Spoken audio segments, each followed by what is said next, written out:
Madhya Pradesh tourism క్రింద వచ్చే భోపాల్ నగరంకు 28 కిలోమీటర్ల దూరంలో ఉన్న భోజ్పూర్ 11వ శతాబ్దపు పరముర రాజా భోపాల్ను స్థాపించిన రాజు. భోజ్పూర్లో అసంపూర్ణమైన భోజేష్ యుద్ధ ఆలయం ఉంది. ఆకట్టుకునే శిల్పాలు దాని అసంపూర్ణ కార్బెల్డ్ పైకప్పు మరియు దాని ప్రవేశ ద్వారం యొక్క భాగాలను కవర్ చేస్తాయి.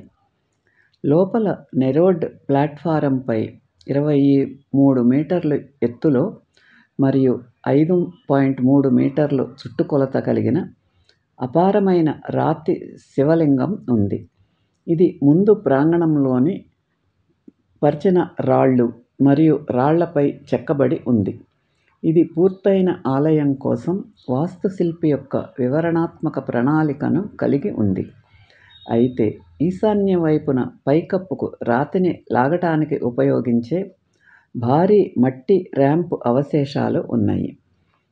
పరిసరాలు: భీంబెట్కా గుహలు దాదాపు 1200 సంవత్సరాల నాటి చరిత్రపూర్వ చిత్రాలతో భోజ్పూర్కు దక్షిణంగా 17 కిలోమీటర్ల దూరంలో ఉన్నాయి. భీంబెట్కా గుహ చిత్రాలు 1957లో భారతీయ పురావస్తు శాస్త్రవేత్త విఎస్ వాకాంకర్ భీంబెట్కా గ్రామానికి సమీపంలోని రాతి ఇసుకరాయి శిఖరంలో 1000 కంటే ఎక్కువ గుహలను కనుగొన్నారు. ఇది దట్టమైన ఆకురాల్చే అడవితో నిండి ఉంది. వీటిలో 500 కంటే ఎక్కువ బోల్టు సరళమైన పంక్తులలో చేసిన చిత్రాలతో కప్పబడి ఉన్నాయి. ఫ్రాన్స్లోని లాస్కాస్లోని గుహ చిత్రాలు లేదా ఆఫ్రికాలోని కలహరి చిత్రాల మాదిరిగానే అదే శక్తి మరియు మనోజ్ఞతతో ఎగువ పాలరాతి యుగ కాలం నాటి కార్లియస్ట్ పెయింటింగ్లు బైసన్ మరియు హూనో వంటి పెద్ద జంతువులను ఎరుపు వర్ణ ద్రవ్యంతో తయారు చేయబడ్డాయి. ఆకుపచ్చ రంగులో మానవీయంగా గీశారు. అత్యధిక సంఖ్యలో పెయింటింగ్లు మెసోలిథిక్ కాలం నుండి వచ్చాయి.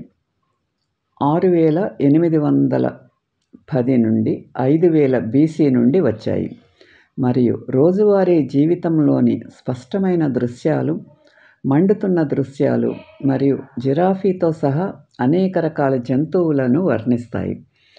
తరువాత 1వ శతాబ్దం ఏడి యుద్ధ దృశ్యాలను, కొన్ని హిందూ దేవతలను చూపుతుంది. భీంబెట్కా నుండి మెసోలిథిక్ కాలం నాటి గుహ చిత్రలేఖనం. ఈ వీడియో మీకు నచ్చితే లైక్ చేసి, షేర్ చేసి, సబ్స్క్రైబ్ చేయండి.